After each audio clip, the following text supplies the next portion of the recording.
Hello and welcome to FA Friday, where every Friday I'm sharing my journey with Friedreich's Ataxia with you all. If you're new, I've been doing this now. This is episode 6. You can check them out on YouTube, Facebook, Instagram. The topic for today is a Q&A about FA. So let's get into it.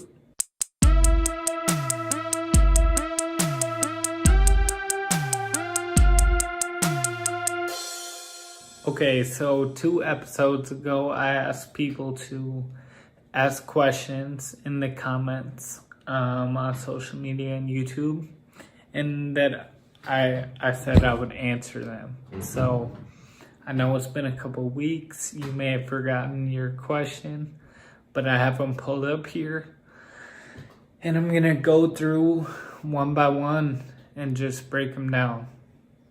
So here we go. All right, question number 1. This is from Nathaniel and Amanda Martin. Thank you for your comment, your question. It says here, my son was diagnosed with FA January 19. So about a year and a half ago, he was always playing football, basketball.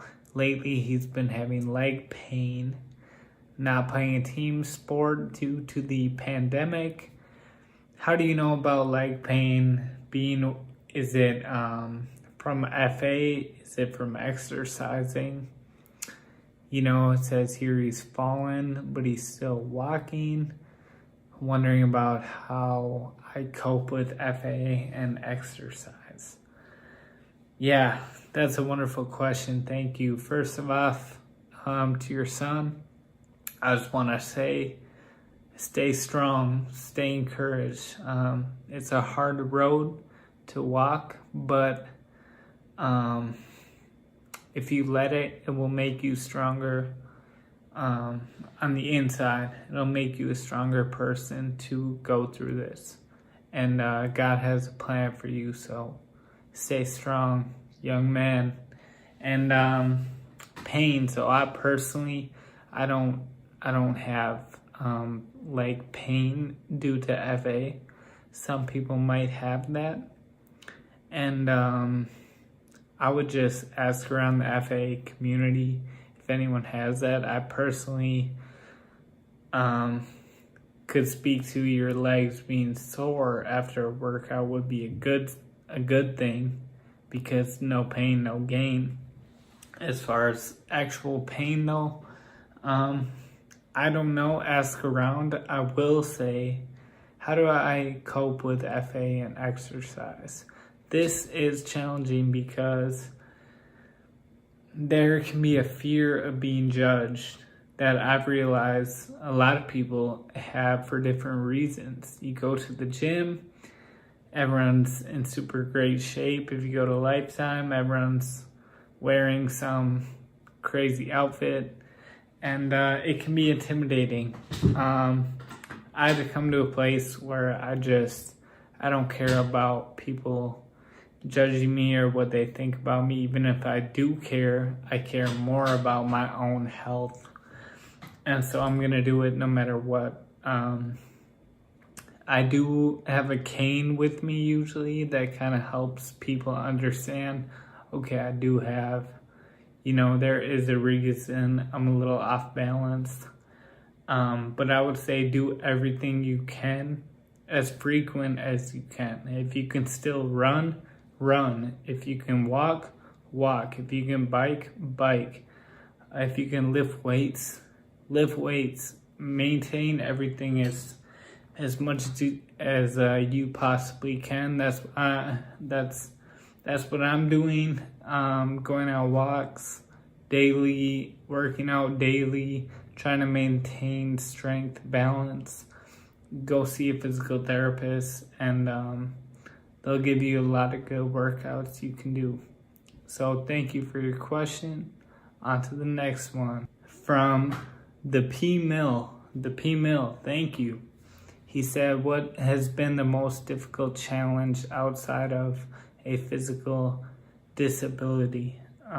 Man, this could be different for everybody. I would say for me, A challenge has been feeling misjudged, misunderstood. People may see you walking around. I like to go shoot hoops. People see you and just assume, oh, you're weak. Oh, you're unathletic. People may hear me talk. They may assume, oh, you're an alcoholic. Oh, you do drugs. They may assume I'm unintelligent because of how I talk, when actually I did graduate college with a 4.0 GPA, almost have finished my master's with a 4.0. So just the irony of being misjudged. And yeah, that's hard for me. I feel like some people just won't even take the time to get to know you and get to know your story. And that's been a challenge for me. Everyone has different challenges, but that's a great question. So thank you, the P-Mill. Next question here. Luke Chase. Thank you, Luke. He said, thank you for sharing. My question for your video is, if you had a different worldview, do you feel you would be equipped to push through a trial like this? Great question. I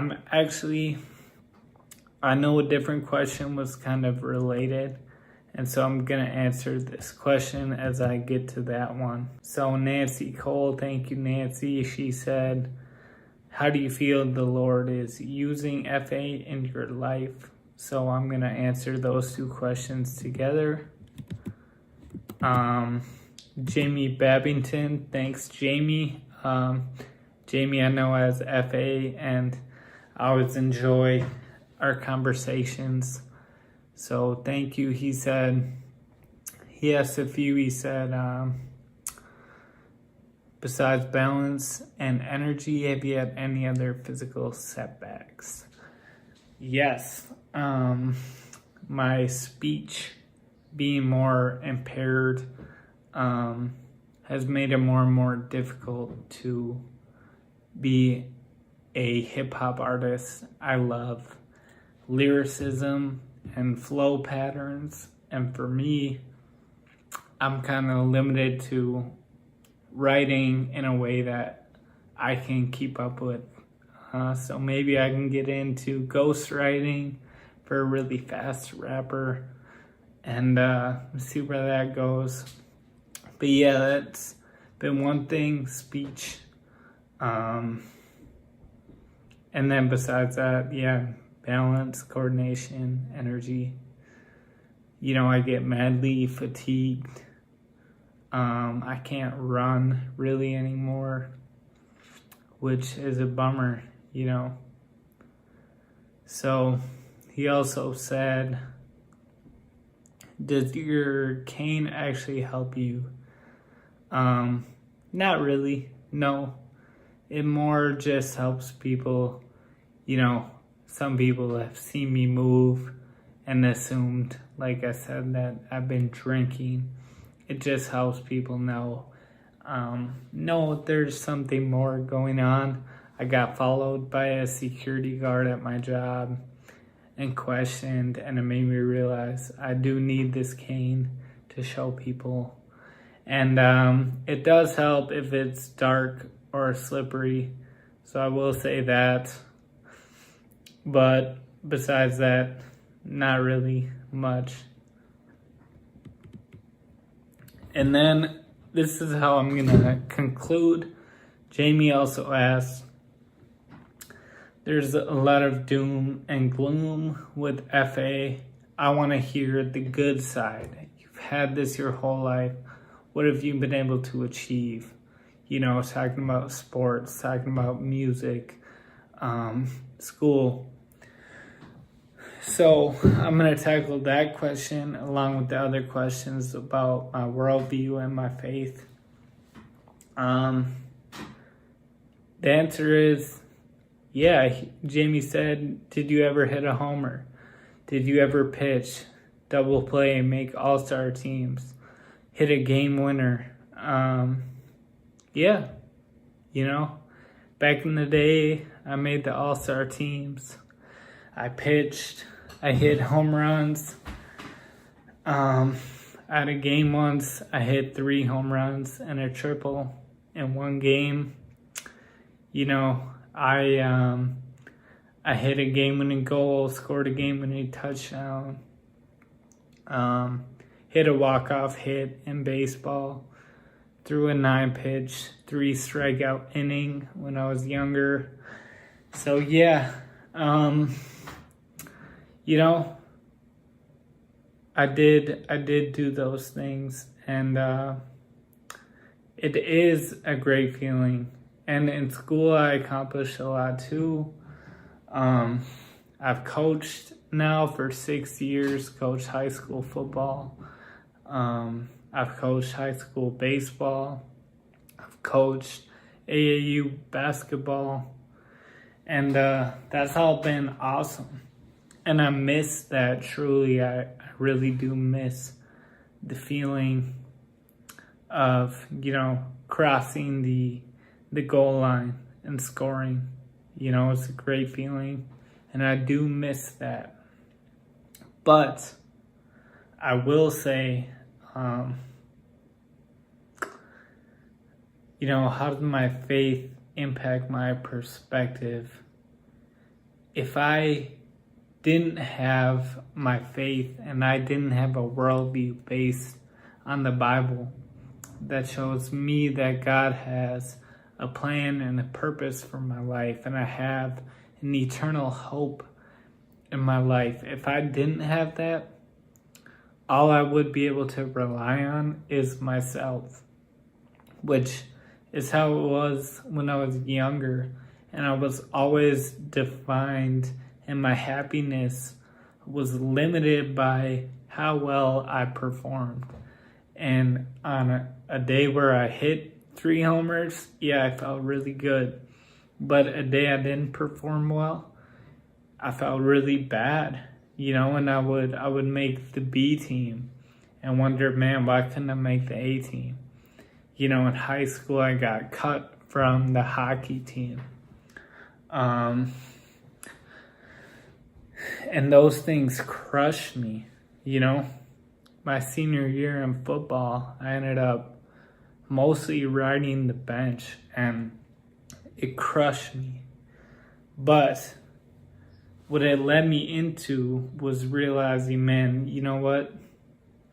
My purpose is so much deeper than being an athlete. And eventually, you know, I got into doing spoken word, doing music, which if I didn't have FA, probably never would have happened. I probably would have been playing a college sport and just still trying to pursue my dreams for myself. But, you know, when I came to realize that I do have a greater purpose, which is when sports kind of died for me, you know, I got into mentoring, coaching, and making uplifting music. And, you know, it's a comment about how a song touched somebody, or it's a young person you mentored coming back years later and saying, wow, thank you so much. And that actually is better than any amount of home runs you could hit, I think. Yeah, you could, you know, go to the NBA and make millions of dollars, which would be cool, and there's nothing wrong with that. You could win a championship, but to know that you have helped or impacted somebody is a better, more rewarding feeling than any amount of game-winning buckets. And that's what I would say about my faith and my worldview. If I had a different worldview, I could have given up hope. I could have just be at home, not doing anything, and let FA just define me and take over my physical, mental, and emotional well-being. But knowing I have a purpose allows me to fight on and to keep a eternal perspective, knowing that one day, I will be fully restored physically. And I believe that will be in eternity, in heaven, a perfect place with no tears, no pain, no suffering. And so that encourages me to press on. And with that, I would say thank you to everyone who asked a question. I really appreciate it. If you have any more questions, comment on this video. I'll do another video. I'll answer questions as I go. Make sure you subscribe on YouTube, Facebook, Instagram. And thank you for watching. That's FAridays. Peace.